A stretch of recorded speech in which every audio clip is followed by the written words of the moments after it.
नमस्कार शेतकरी मित्रांनो, कृषी कल्याण युट्यूब चॅनल मध्ये सर्व शेतकरी बांधवांचं हार्दिक स्वागत आहे। सर्व शेतकरी बांधवांना एकच विनंती आहे, या साईडला दिसत असलेल्या काळ्या बटनावरती क्लिक करा, जेणेकरून तुम्ही आम्हाला सबस्क्राइब कराल। आणि तुम्ही जर आम्हाला सबस्क्राइब केलं तर शेती संबंधित असेच नवनवीन व्हिडिओ तुम्हाला आमचे सर्वप्रथम पाहायला भेटतील। तर मित्रांनो, महाराष्ट्रातील शेतकरी बांधवांसाठी अत्यंत आनंदाची बातमी आहे, कारण की खरीप हंगाम 2025 चा किमान 17,500 रुपयाचा पीक विमा सोमवार पासून शेतकऱ्यांच्या खात्यामध्ये जमा होणार आहे। तर मित्रांनो, खरीप हंगाम 2025 चा पीक विमा जो किमान 17,000 रुपये सरकारच्या माध्यमातून जो काही मंजूर केलेला होता, तर तो सोमवार पासून कोणकोणत्या जिल्ह्यामध्ये जमा होणार, कोण्या पिकासाठी होणार, हेक्टरी किती रुपये होणार आणि कशा पद्धतीने या पीक विम्याचं वाटप सोमवार पासून होणार, तर या संदर्भात संपूर्ण सगळ्या 34 जिल्ह्याची माहिती आणि आकडेवारी मी तुम्हाला या व्हिडिओच्या माध्यमातून सांगण्याचा प्रयत्न करणार आहे। तर नमस्कार, मी ज्ञानेश्वर सवंडकर स्वागत करतो कृषी कल्याण युट्यूब चॅनल मध्ये। सर्व शेतकरी बांधवांना एकच विनंती आहे, तुमच्या जिल्ह्याची माहिती मी तुम्हाला या व्हिडिओच्या माध्यमातून सांगणार आहे।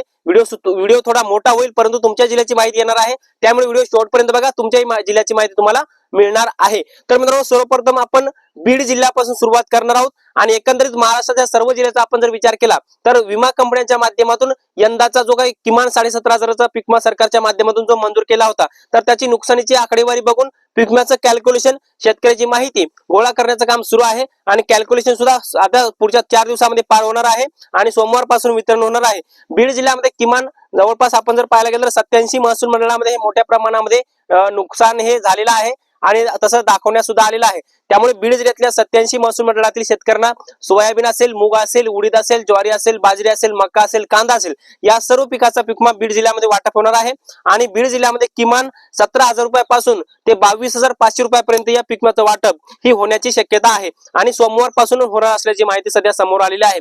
त्यानंतर आपण पाहूयात अहिल्यानगर जिल्हा आणि सोलापूर जिल्हा। मित्रांनो, अहिल्यानगर आणि सोलापूर या दोन्ही जिल्ह्यामध्ये 80% पेक्षा जास्त नुकसान आहे। सोयाबीन असेल, मक्का असेल, कांदा असेल, तूर असेल, मूग असेल, उडीद असेल किंवा बाजरी असेल किंवा कपाशी असेल किंवा तूर असेल, या सर्व पिकासाठी हा पीक अहिल्यानगर आणि सोलापूर या जिल्ह्यामध्ये मिळणार आहे। अहिल्यानगर जिल्ह्यातल्या 90 पेक्षा जास्त मंडळामध्ये आणि सोलापूर जिल्ह्यातल्या 80 पेक्षा जास्त महसुली मंडळामध्ये या पीक विम्याचं वाटप हे सोमवार पासून या जिल्ह्यामध्ये होणार आहे।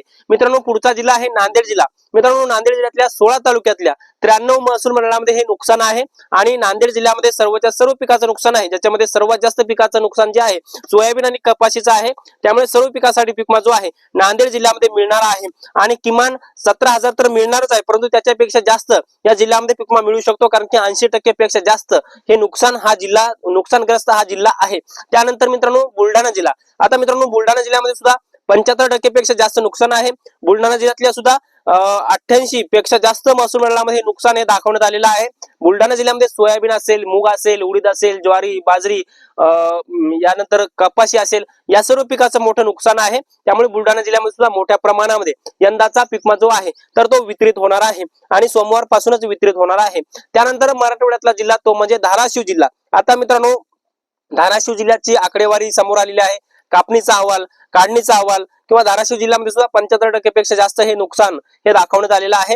त्यामुळे धाराशिव जिल्ह्यामध्ये सुद्धा यंदाचा सरसकटचा जो पीक विमा आहे तर तो शेतकऱ्यांच्या खात्यामध्ये वाटप होणार आहे, ही शेतकऱ्यांसाठी आनंदाची बातमी आहे। त्यानंतर पुढचा जिल्हा आहे लातूर जिल्हा। आता मित्रांनो, लातूर जिल्ह्यामध्ये सर्वात जास्त जे आहे तर ते सोयाबीनचं नुकसान झालेलं आहे आणि लातूर जिल्ह्यामध्ये सोयाबीन या पिकाचा सर्वात जास्त पीक विमा भेटणार आहे आणि लातूर जिल्ह्यामध्ये 75% नुकसान आहे। लातूर जिल्ह्यातल्या 60 महसूल मंडळामध्ये हा पीक विमा भेटणार आहे आणि धाराशिव जिल्ह्यातल्या 46 पेक्षा जास्त मंडळामध्ये हा पीक विमा भेटणार आहे। पुढचा जिल्हा आहे मित्रांनो परभणी जिल्हा। आता परभणी जिल्ह्यामध्ये सुद्धा मोठ्या प्रमाणामध्ये नुकसान दाखवण्यात आलेलं आहे आणि 50% पेक्षा जास्त नुकसान परभणीमध्ये झालेलं आहे आणि 52 महसूल मंडळामध्ये नुकसान झालेलं आहे। सर्वात जास्त पीक विमा हा सोयाबीन आणि कपाशी आणि तूर या 3 पिकासाठी या जिल्ह्यामध्ये भेटणार आहे आणि सोमवार पासून वाटप होण्याची शक्यता आहे। मित्रांनो, त्यानंतरचा जिल्हा आहे छत्रपती संभाजीनगर। मित्रांनो, छत्रपती संभाजीनगर जिल्ह्यामध्ये 90 पेक्षा जास्त महसूल मंडळामध्ये छत्रपती संभाजीनगर जिल्ह्यामध्ये 78 पेक्षा जास्त महसूल मंडळामध्ये नुकसान झालेलं आहे आणि छत्रपती संभाजीनगर जिल्ह्यामध्ये एकूण 90 मंडळे आहेत, परंतु 78 मंडळे अशी आहेत की ज्यांच्यामध्ये 80 ते 100% पेक्षा जास्त नुकसान झालेलं आहे। त्यामुळे परभणी जिल्ह्यामध्ये या सर्व मंडळामध्ये मोठ्या प्रमाणामध्ये सोयाबीन असेल, मूग असेल, उडीद असेल, ज्वारी असेल, बाजरी असेल, तूर असेल किंवा कपाशी असेल, या सर्व पिकाचा पीक सोमवार पासून वाटप होण्याची शक्यता आहे। मित्रांनो, त्यानंतरचा जिल्हा आहे जालना जिल्हा। मित्रांनो जालना जिल्ह्यामध्ये सुद्धा 42 मंडळामध्ये 80% पेक्षा जास्त हे नुकसान झालेलं आहे असं दाखवण्यात आलेलं आहे. आणि अंतिम आणेवारी म्हणजे कापणीच्या अहवालानुसार सुद्धा म्हणजे जे काही सरकारकडे अहवाल गेले आहे त्याच्यामध्ये सुद्धा नुकसानकारकच जालना जिल्ह्याचा अहवाल आहे. त्यामुळे जालना जिल्ह्यामध्ये सोमवारपासून हा पीक विमा वाटप होण्याची शक्यता आहे. त्यानंतर पुढचा जिल्हा आहे अमरावती.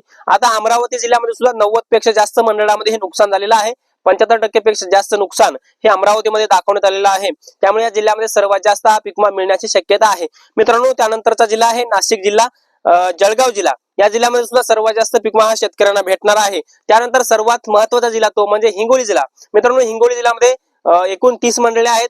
5 तालुक्यात जसं की सेनगाव असेल, औंढा असेल, कळमनुरी असेल, हिंगोली असेल किंवा वसमत असेल, या 5ही तालुक्यातल्या 30 महसूल मंडळामध्ये 75% पेक्षा जास्त 80% हे नुकसान झालेलं आहे. काही तर मंडळे 100% नुकसानकारक आहेत.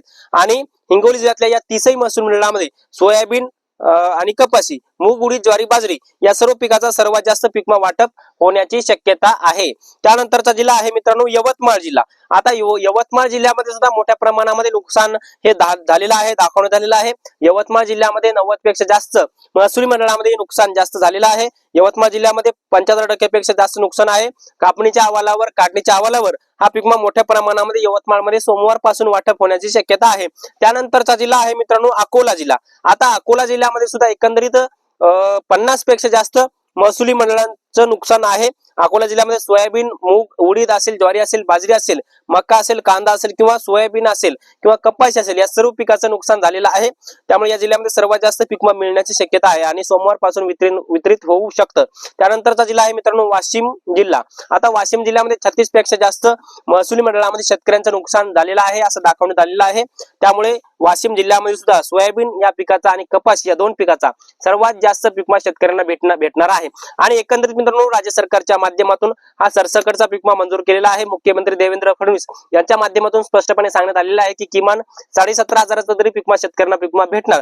परंतु काढणीचा अहवाल कापणीच्या आधारावर हा पीक विमा शेतकऱ्यांना भेटणार आहे. आणि विमा कंपन्यांच्या माध्यमातून ते सर्व कॅल्क्युलेशनचं काम पुढच्या 2 दिवसामध्ये पूर्ण होईल आणि सोमवारपासून शेतकऱ्यांच्या खात्यामध्ये पीक विम्याची वाटप होण्याची शक्यता आहे. कारण की राज्य सरकारच्या माध्यमातून राज्य हिस्सा अनुदान असेल, केंद्राच्या माध्यमातून केंद्राचा अनुदान असेल, हे सर्व दोन्ही अनुदान राज्याचं आणि केंद्राचं हे विमा कंपनीला प्राप्त झालेला आहे. अहवाल सुद्धा राज्य सरकारने केंद्र सरकारला आणि केंद्र सरकारने विमा कंपनीला सादर केलेला आहे.